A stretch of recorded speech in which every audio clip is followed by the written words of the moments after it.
18세기 말에서 19세기 초까지 윌리엄 캐리라고 하는 분이 있었습니다.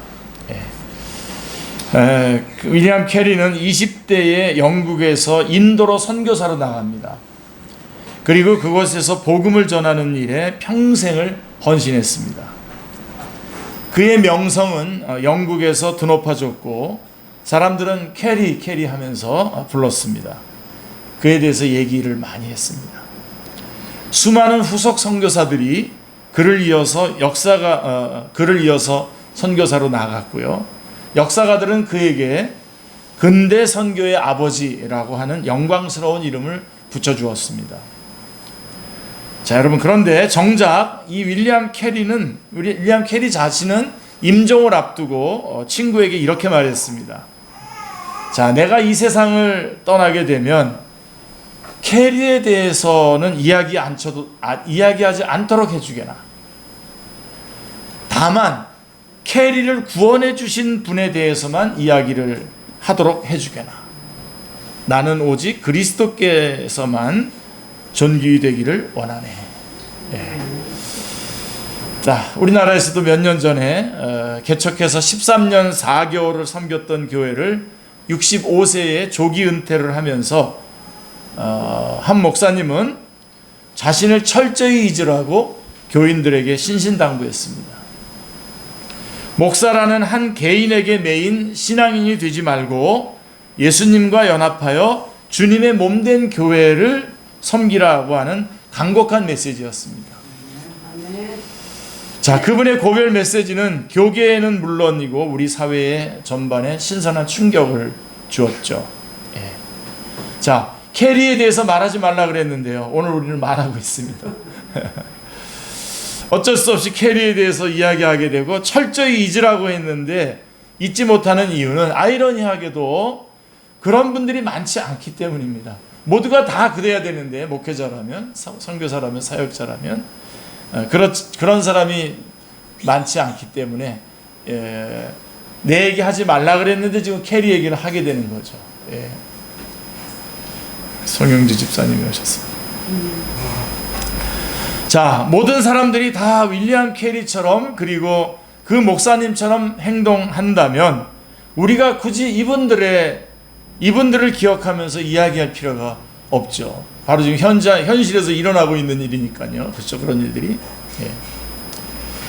자, 오늘 본문에 나오는 세례 요한도 바로 그런 사람입니다. 마찬가지입니다. 그는 예수님께로 사람들이 모여드는 것을 기뻐했고요. 아멘. 그분이 흥하기 위해서는 자기 자신을 세워야 한다고 말했습니다. 그는 구속 역사의 무대를 예수님께 넘기고 자발적으로 그 무대에서 내려왔습니다. 그는 사람들의 관심에서 멀어지기를 자청했습니다. 그러나 예수님은 그를 여자가 낳은 자 중에 가장 위대한 자라고 인정했습니다. 사람들은 그를 잊지 않고 기억했습니다. 왜냐하면 그는 예수님을 전하는 사람의 자세를 모범적으로 보여준 사람이기 때문에 그렇습니다. 제가 오늘도 목회자 주일을 우리 교회는 지키는데요. 매년 5월 셋째 주에 목회자 주일을 지키는데 바로 이 세례 요한을 가지고 오늘도 말씀을 하려고 하는 이유가 바로 여기 있는 것입니다. 예수님을 믿는 우리는 모두 예수님을 전하는 사람들입니다. 아멘입니다. 사도 바울은 이렇게 말했어요. 고린도후서 3장 3절에서 이렇게 말했습니다. 너희는 우리로 말미암아 나타난 그리스도의 편지니 이는 먹으러 쓴 것이 아니요 오직 살아계신 하나님의 영으로 쓴 것이며 또 돌판에 쓴 것이 아니요 오직 육의 마음판에 쓴 것이라 라고 이렇게 말씀하고 있습니다. 자, 우리가 그리스도의 편지이기 때문이라는 거죠. 우리가 그리스도의 편지이기 때문에 사람들은 우리를 통해서 그리스도의 편지를 읽는 겁니다.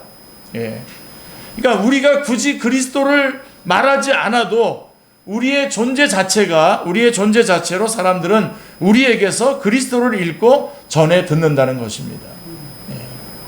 그러니까 세상에 있는 사람들은 우리 그리스도인이 보여주는 그리스도상을 그릴 수밖에 없습니다. 그렇죠? 그러니까 우리가 보여주는 모습을 통해서 우리는 굳이 내가 말을 하지 않는다고 하더라도 우리의 존재 자체로 그리스도를 전하고 있는 것입니다.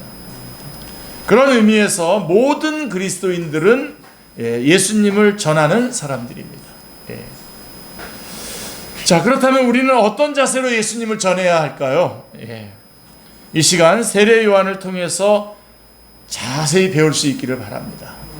29절에 보시면요, 신부를 취하는 자는 신랑이나 서서 신랑의 음성을 듣는 친구가 크게 기뻐하나니 나는 이러한 기쁨으로 충만하였노라. 이게 바로 예수님을 전하는 자의 자세여야 합니다. 그 같은 말씀을 좀 쉬운 성경으로 한번 다시 한번 읽어드릴게요. 신부의 주인은 신랑이다. 여기 나오죠. 신랑을 기다리며 그가 오는 소리를 귀를 기울이는 신랑의 친구는 신랑의 소리를 듣고 대단히 기뻐한다. 나의 기쁨도 이와 똑같은 것이다. 나의 기쁨이 이제 이루어졌다. 세례 요한이 예수님을 놓고 하는 말씀인 것입니다. 세례 요한은 제자들에게 예수님과 자신의 관계를 비유로 말씀하였습니다. 여러분, 비유로 말씀한 것은 제자들이 이해하고 받아들이기 쉽게 하려고 그렇게 한 것이죠. 그래서 이 비유의 앞부분을 읽어보면 세례 요한의 제자들 입장에서는 이해하기 어려운 부분들이 많이 있습니다. 지금 상황이 이해하기 어려운 부분이 좀 많아요. 예수님의 제자들이, 세례 요한의 제자들이. 세례 요한은 유대인들에게 세례를 베푼 첫 번째 사람입니다. 그래서 세례 요한입니다. 그렇죠? 세례 요한이 세례를 주자 많은 유대인들이 그에게로 모여들었습니다. 그런데 22절 말씀에 보면, 오늘 본문 22절에 보면 예수님께서도 예루살렘 근처의 유대 지방의 제자들과 함께 머무시면서 사람들에게 세례를 베푸셨습니다. 자, 예수님께서 예루살렘 근처에서 세례를 베풀자 세례 요한은 살렘 근처에 있는 에논에서, 좀 떨어져 있는 에논에서 세례를 주는 사역을 계속했습니다. 그게 23절에 나오죠. 자, 에논은 샘들이 있는 곳이라고 하는 뜻으로 사마리아 근처에 요단 계곡에 있는 지명입니다. 자, 이는 그곳에 물이 많고 사람들도 계속해서 자기에게 나왔기 때문이다 라고 쉬운 성경으로 23절에 되어 있습니다. 자, 그런데 여기서 주목할 점은요, 세례 요한이 예루살렘 근처의 요단강 남쪽에서 멀리 북쪽으로 이동해서 거기서 세례를 베풀었다는 것입니다. 예수님께서 예루살렘에서 멀지 않은 유대 지역에서 세례를 베풀고 계셨기 때문에 그분의 사역과 겹치지 않도록 멀리 북쪽으로 이동해서 사역을 계속한 것으로 보입니다. 몇 년 전에 제가 한 목사님한테 상당히 실망을 했었던 게 바로 그건데, 바로 이 부분입니다. 그분은 그 안산입니까? 어디입니까? 거기에 교회들이 많은 곳에, 거기 가서 교회를 개척하면 된다. 거기서 있다가 이렇게 지나가는 사람 중에서 몇 명 자기네 교회를 데리고 가면 된다. 뭐 이런 식으로 얘기하는데 너무나 다르죠. 그분 유명하던데요. 여러분, 유명하면 뭔가 문제 있는 거예요. 저만 유명하지 여러분은 모르죠. 이 세례 요한의 지금 이 모습을 제가 먼저 여러분들이 그런 비유를 들어서 준 게 뭐냐면, 예수님이 그분에게, 세례 요한은 예수님을 증언하는 것이 자기의 목표이기 때문에 예수님께서 하시는 사역과 겹치지 않도록 멀리 북쪽으로 이동해서 사역을 계속했다는 것입니다. 그렇게 보여요. 자, 그러니 여러분, 그 세례 요한의 제자들은 지금 이걸 이해하겠습니까? 세례 요한은 지금 완전히 리즈 시대인데 지금 완전히 아주 폭발하고 있는 중인데 거꾸로 먼 곳에 가서 지금 세례를 베푼단 말입니다. 자, 유대인들이 쉽게 접근할 수 있는 지역을 떠나서 유대인들이 접근하기를 꺼리는 사마리아 지역 근처로 간 것입니다. 자, 그때는 아직 세례 요한이 감옥에 갇히기 전이었기 때문에 어떻게 보면 세례 요한의, 조금 전에 말씀드린 것처럼 세례 요한의 사역에 있어서 절정의 시간들입니다. 24절에 나와 있습니다. 이 점에 세례 요한의 제자들로서는 이 점이 이해할 수가 없는 부분입니다. 그래서 비유를 말씀해 준 거란 말입니다. 그래서 신랑과 신랑 친구 얘기를 한 겁니다. 마침내 요한의 제자들 중 몇 사람과 유대인 사이에 정결 예법에 대한 논쟁이 벌어졌고요. 25절에 보면. 근데 사실은 이 논쟁의 내용이 정확히 무엇인지는 알기 어렵습니다. 그러나 26절을 볼 때에 이 논쟁이 유대교의 정결 예식에 관한 논쟁이라기보다는 세례 요한의 세례와 예수님의 세례 간의 그 효력에 대한 논쟁이었을 가능성이 많습니다. 즉 세례 요한이 베푸는 세례가 더 효력이 있느냐, 예수님이 베푸는 세례가 더 효력이 있느냐 하는 논쟁이었다는 것입니다. 그래서 세례 요한의 제자들은 자기들의 선생님이 세례의 원조자이시니까 그 세례의 효력이 더 크다고 주장했을 것입니다. 그러나 한 특정한 유대인은 세례 요한의 세례의 효력에 의문을 제기했을 수도 있습니다. 어쨌든 중요한 것은 논쟁이 있은 후에 세례 요한의 제자들이 요한에게 와서 하는 그 말의 내용입니다. 26절에 보시면 이렇게 말해요. 그들이 요한에게 가서 이르되 랍비여, 선생님과 함께 요단강 저편에 있던 이 곧 선생님이 증언하시던 이가 세례를 베풀며 사람이 다 그에게로 가더이다. 쉬운 성경은 이렇게 돼 있어요. 선생님, 요단강 동편에서 선생님과 함께 계시던 분, 즉 예수님께서 이전에 증언하셨던 그분이 지금 세례를 주고 계시며 모든 사람이 그분에게로 가고 있습니다. 자, 여러분, 세례 요한의 제자들의 말 속에 담긴 묘한 뉘앙스가 느껴지시나요? 그들은 예수님을 요단강 동편에서 선생님과 함께 계시던 분, 즉 선생님께서 이전에 증언하시던 분이라고 지칭하고 있습니다. 그러니까 여러분들도 제가 좀 너무나 성급하게 좀 적용해서 말한다면, 여러분들도 이기남 목사를 보면서 이기남 목사라고 하는 그 개인과의 관계 속에서 이기남 목사를 보면 안 됩니다. 제가 마치 이기남 목사를 마치 세례 요한과 이렇게 막 맞먹는 자리에 나와서 좀 죄송합니다만은, 그러니까 이 세례 요한의 제자들은 지금 자기네 선생님만 지금 세례 요한만 바라보고 있는 거예요. 그래서 세례 요한과 관계된 분으로서의 예수님만 알고 있는 거예요. 지금 세례 요한은 예수님을 지목하고 있는데 이 제자들은 지금 세례 요한과 관계된 예수님만 보는 거예요. 그래서 요단강 동편에서 선생님과 함께 계셨던 분, 선생님께서 이전에 증언하셨던 분, 그분이 지금 세례를 베푸는데 사람들이 다 그에게로 갑니다 라고 지금 말하고 있는 것입니다. 그래서 그들은 예수님을 자기들의 선생님과의 관계에서만 지금 이해를 하고 있는 것입니다. 여러분들도 오늘 이 눈을 확 여셔서 더 높은 곳으로 가셔야 됩니다. 자기들의 선생님과 함께 계셨던 분이고 자기들의 선생님의 증언을 받으셨던 분으로만 이해를 합니다. 그런데 그분이 지금 세례를 주기 시작했으며 더욱더 놀라운 것은 모든 사람들이 그분에게로 가고 있다고 하는 것입니다. 여기서 모든 사람들은 특별히 유대인들을 가리키고 있는 것입니다. 자기 선생님에게 세례를 받으러 오는 사람들 중에 유대인들은 별로 없는데 예수님께로 세례를 받으러 가는 사람들 중에는 전부가 유대인들입니다 라고 하는 뜻입니다. 같은 유대인의 입장에서는 기분이 별로 좋지 않은 일이죠. 사람들을 다 빼앗기는 그런 기분이었을 것입니다. 자기들의 선생님이 세례의 원조이신데 후발주자인 예수님께 사람들을 다 빼앗기는 것 같아서 기분이 좋지 않았던 것입니다. 그들은 예수님을 자기 선생님의 경쟁 상대로 보았습니다. 요즘도 많죠, 이런 거요. 자기 선생님이 경쟁에서 뒤처지는 것 같아 조급한 마음도 들었을 것이죠. 예수님을 잘 모르는 세례 요한의 제자들의 입장이 한편은 이해가 됩니다. 그들은 예수님을 잘 몰랐기 때문에 자기 선생님이 위대한 하나님의 사역자로서 우뚝 서기를 바랐습니다. 자기 선생님이 더 유명해지고 자기들의 모임이 이름이 나고 더 많은 유대인들이 자기 선생님께 몰려오기를 원했을 것입니다. 여러분들도 속으로는 좀 그런 마음이 좀 있으시죠? 너무나 안 그러셔서 우리 교회는 좀 그렇긴 한데, 예, 그런 마음이 있었겠죠. 세례요한의 제자들이. 예수님을 잘 모르는 교인들의 입장에서는 자기 교회와 사역자의 이름이 유명해지기를 원합니다.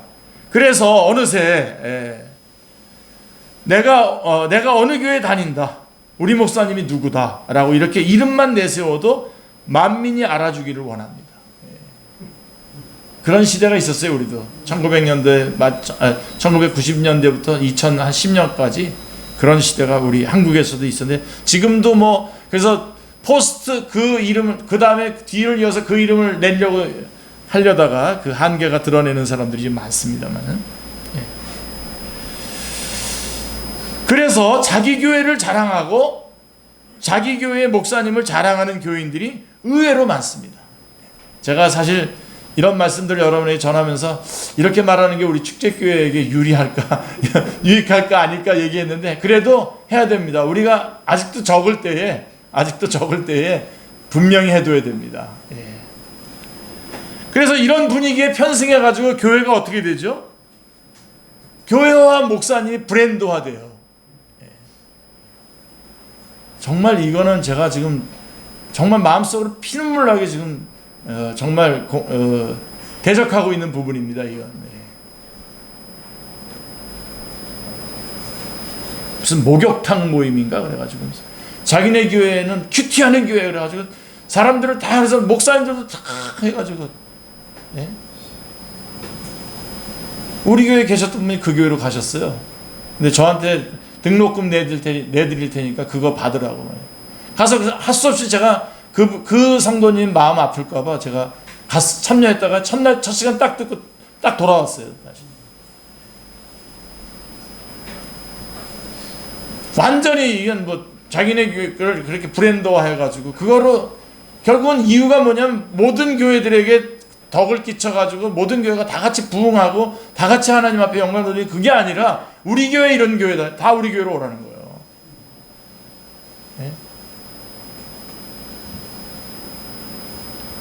이런 브랜드화되는 것이 현실이고요. 그래야 사람들이 많이 모일 수 있다고 생각하고 있기 때문입니다. 실제로 그렇고요. 전도할 때 이런 방법이 가장 쉽게 먹힐 수 있습니다. 우리 교회 좋은 교회다, 우리 목사님 좋은 목사님이다. 이렇게. 나중에 사고 나면 어떡하려고 그래요? 요즘에 다 그런 거 아니에요? 다 내로남불? 아니 어떻게 사람이 나는 끝까지 괜찮은 사람이라고 주장을 합니까? 어떻게 그럴 수 있습니까? 사람이. 그가 비록 대통령이라고 하더라도 어떻게 그렇게 말할 수 있습니까? 그러니 못하는 거잖아요. 그래서 제가 길거리에다가도 이렇게 교회 편말, 요즘은 교회 편말도 많이 없어졌는데 교회 편말에다가 거기다가 교회 이름만 써놓지 이름까지, 담임 목사 이름까지 써놨다가 담임 목사님 바뀌었어요. 그럼 그거 뜯어 고쳐야 되잖아요. 줄 긋고.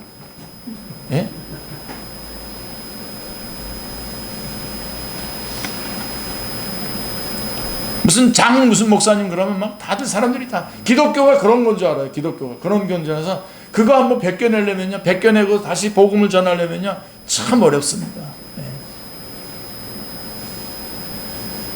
자, 모임과 사람만 전해진다면, 그리고 그것이 전부가 된다면 여러분, 그것은 진정한 예수님의 몸된 교회라고 할 수 없을 것입니다. 그렇죠?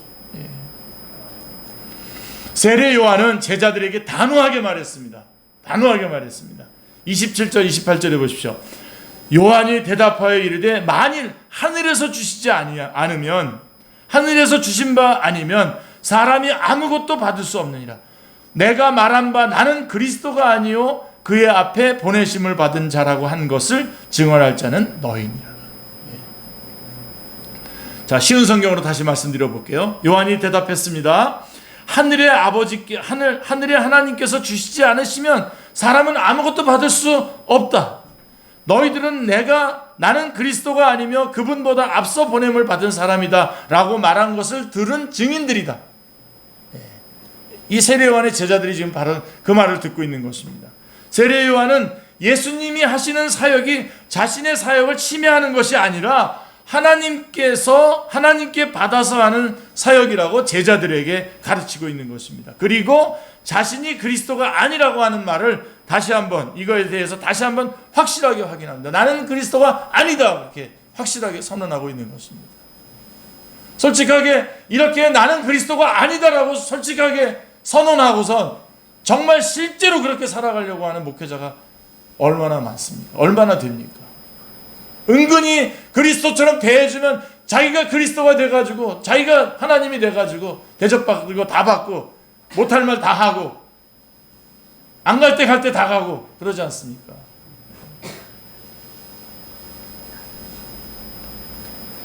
그리고 이 상황이 불편한 제자들과는 달리 제자들은 이제 불편해 죽겠는데 세례 요한은 기쁘다는 겁니다. 지금 자신은 얼마나 기뻐하고 있는지를 제자들이 이해하고 받아들이기를 쉽도록 비유로 말씀해 준 겁니다. 그게 이제 29절 30절인데요. 다시 한번 읽어드리겠습니다. 신부를 취하는 자는 신랑이나 서서 신랑의 음성을 듣는 친구가 크게 기뻐하나니 나는 이러한 기쁨으로 충만하였노라.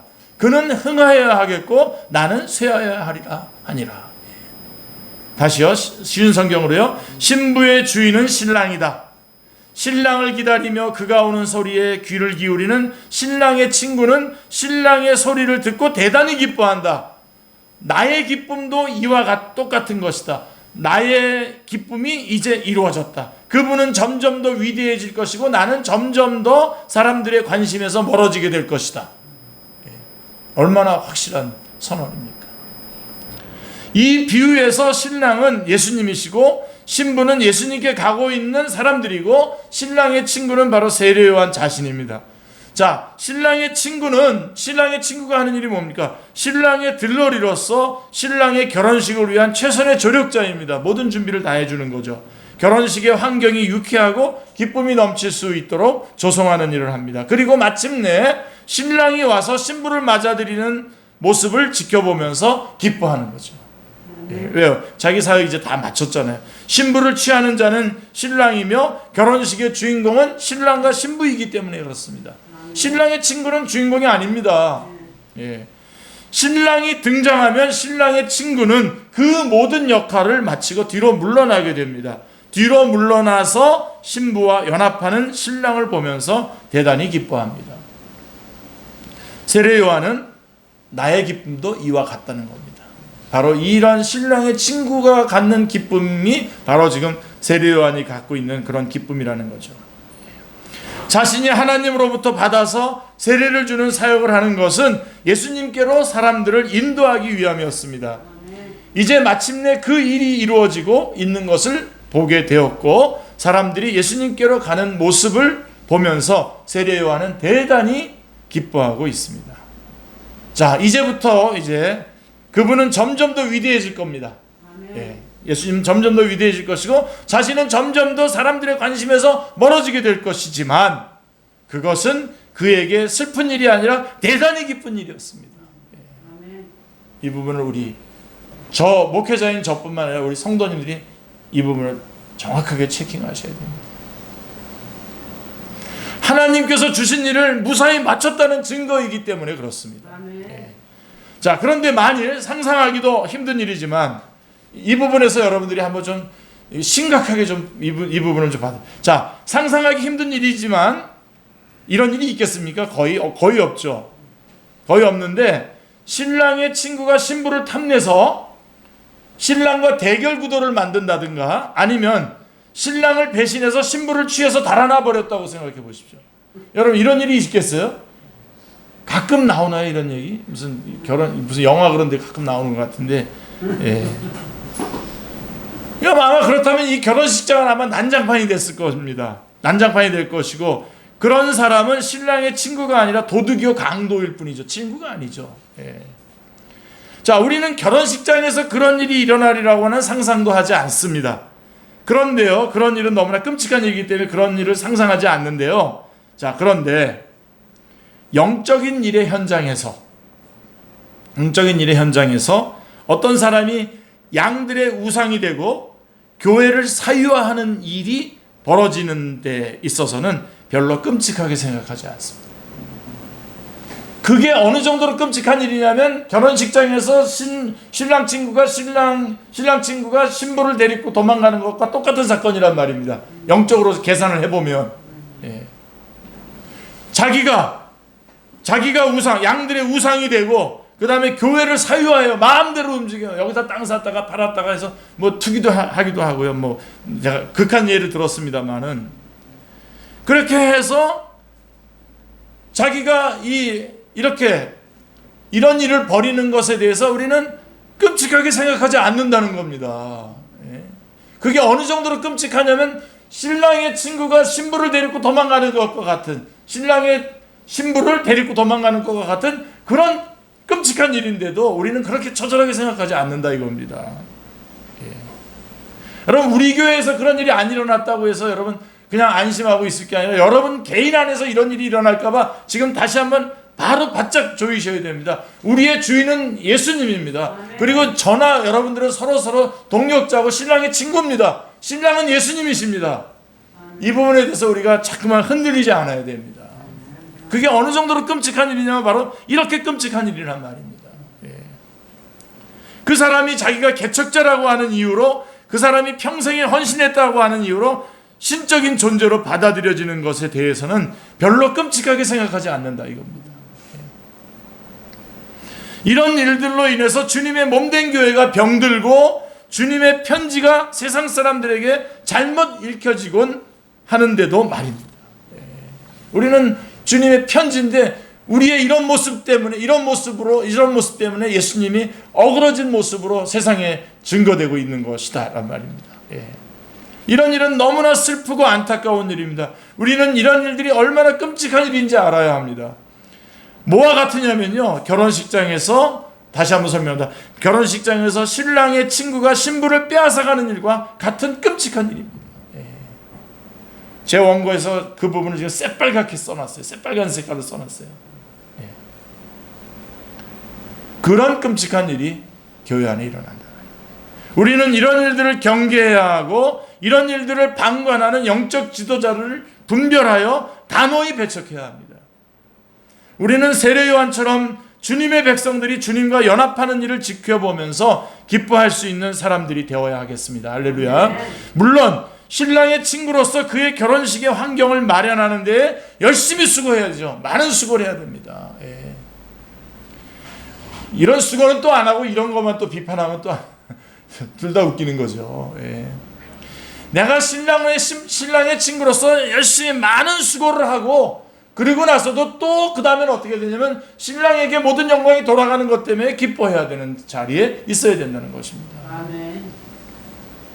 우리가 목회자로서, 전도자로서 혹은 예수님을 먼저 믿은 사람으로서 한 영혼을 예수님께로 인도하는 데는 많은 수고를 해야 합니다. 시간과 정성과 물질을 들여야 합니다. 그렇지만 그 수고조차도 하나님께서 주셔서 하게 된 수고란 말입니다. 아멘. 내가 잘나서 무슨 학교 다니고 또 몇 년 해서 9년 동안 해가지고 그래서 목사가 되고 그랬다. 그게 아니라 그렇게 할 수 있는 자리에 세워준 것도 하나님께서 세워주신 거다 말이에요. 아멘. 그 수고의 대가를 우리는 신랑 친구의 기쁨으로 받게 되는 것이죠. 수고를 많이 한 사람일수록 그 기쁨은 더욱 클 것입니다. 아멘.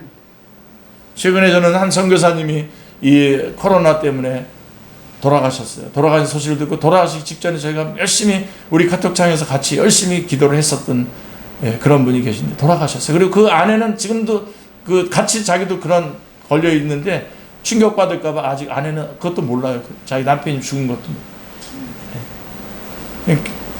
지금 수습 중에 있습니다. 그 애들도 몰라요. 근데 여러분, 이런 모습을 보면서 그가 천국에 입성했을 때 그가 갖는 기쁨은 얼마나 크겠습니까? 비록 우리는 마음이 아프죠. 자, 내가 수고하여 인도한 사람이 예수님과 연합하여 생명을 얻고, 내가 수고했는데 그 사람이 그 예수님과 연합해서 생명을 얻었어요.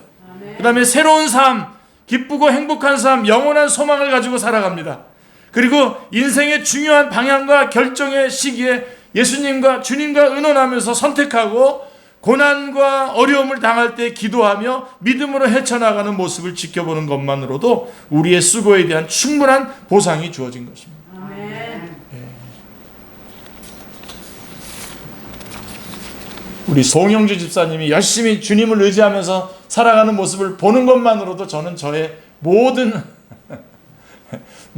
목회의 모든 것의 보상입니다. 그게 감사한 거죠. 예. 어쨌든 안 잊어버리고 지금 주님을 그래도 어쨌든 주님 붙잡으려고 애쓰는 거 아닙니까, 여러분들? 예. 이 코로나 이런 시기에 그 다음에 꾸역꾸역 이렇게 또 현장으로 나오셔서 말씀 들으시고, 예. 그게 기쁨이죠. 아멘. 우리 모두가 이 기쁨을 함께 누리는 사람들이 되시기를 주님의 이름으로 축원합니다. 자, 그렇다면 하나만 더 정리하고 마치겠습니다. 자, 그렇다면 세례 요한은 어떻게 해서 자신의 위치를 정확하게 인식하고 예수님을 전하는 사람으로서의 올바른 자세를 가질 수 있었을까요? 어떻게 해서? 그가 그 누구보다도 예수님이 어떤 분이신지를 정확하게 알고 있었기 때문입니다. 아멘.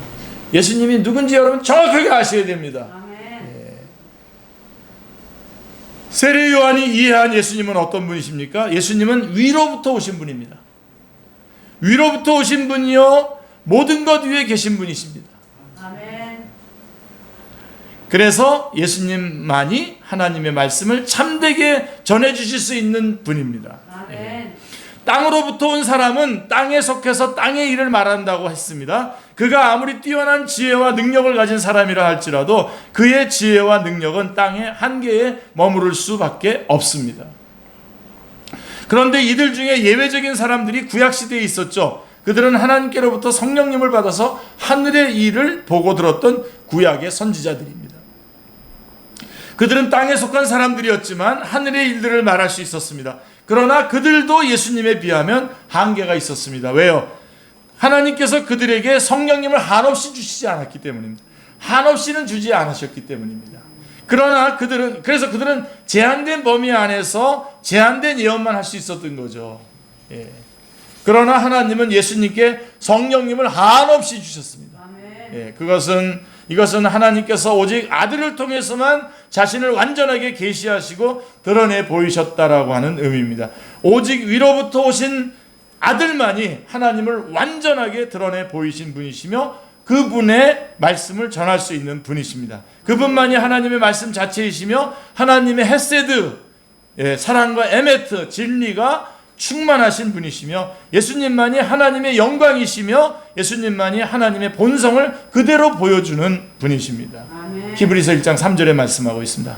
자, 하나님은 그 아들을 사랑하셔서 모든 것을 그의 손에 맡기셨습니다. 아멘. 예, 오늘 요한복음 3장 35절입니다. 그리고 그야말로 모든 것을 맡기셨어요. 천지 만물뿐만 아니라 인간의 구원과 심판까지도 맡기셨어요. 36절에 보면. 예.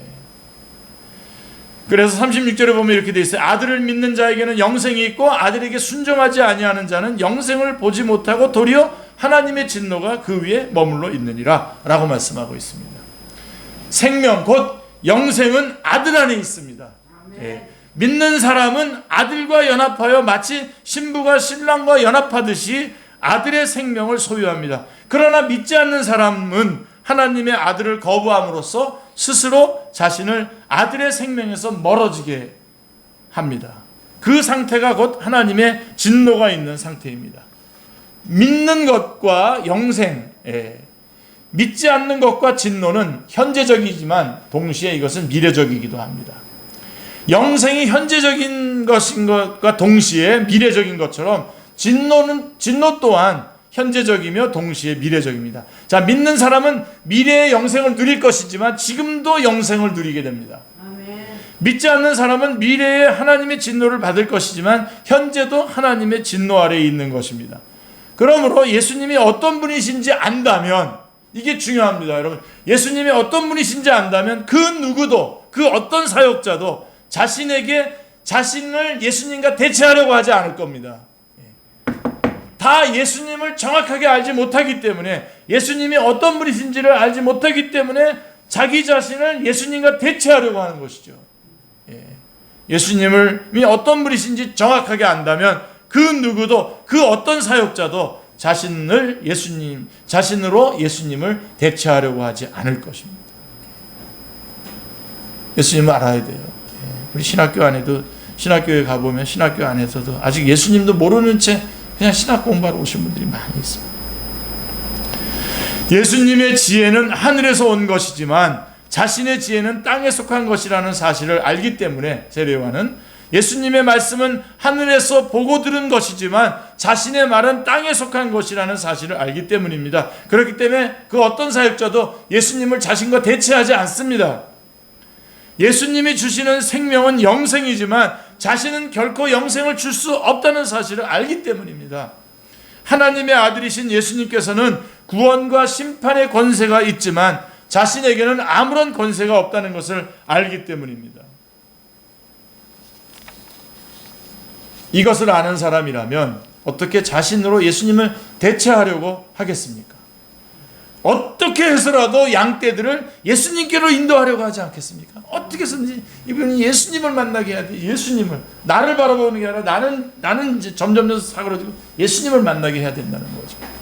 윌리엄 캐리가 나에 대해서는 더 이상 얘기하지 말고 나를 구원하신 이에 대해서 얘기하라고 한 얘기가 바로 그 뜻인 것입니다. 이것을 아는 사람이라면 어떻게 영혼을 자신이 책임지려고 하겠습니까? 예? 어떻게 해서라도 영혼들을 예수님께로 인도하려고 하지 않겠습니까? 우리는 땅으로부터 온 사람이고 땅에 속한 사람들 뿐입니다. 우리가 아무리 위대한 일을 한다고 해도 땅의 일을 할 뿐입니다. 하늘의 일을 하실 분은 오직 하늘로부터 오신 하나님의 아들 예수님 뿐이십니다. 아멘. 우리는 이 예수님의 하시는 일에 동참하는 것일 뿐입니다. 그 자체가 우리에게는 큰 영광이고 대단한 기쁨입니다. 아멘. 이 영광과 기쁨을 맛보며 살아가시기를 주님의 이름으로 축원합니다. 아멘. 저는 오늘 주신 말씀에 따라서 그에 합당한 목회자로 계속 살아가겠습니다. 아멘. 기도하겠습니다.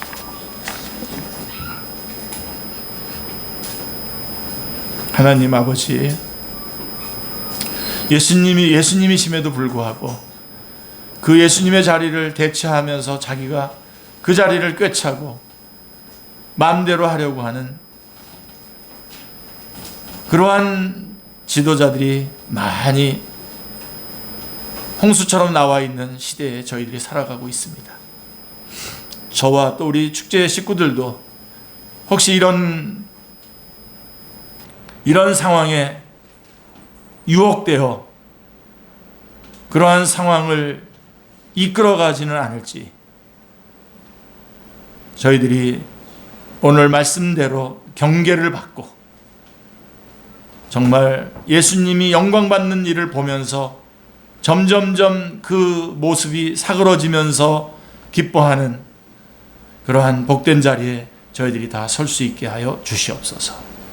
하나님만이 생명의 주인이시기에 하나님만 의지하고 예수 그리스도만 의지하며 나가는 저희들이 다 되게 하여 주옵소서. 감사드리오며 주 예수 그리스도의 이름으로 기도드리옵나이다. 아멘.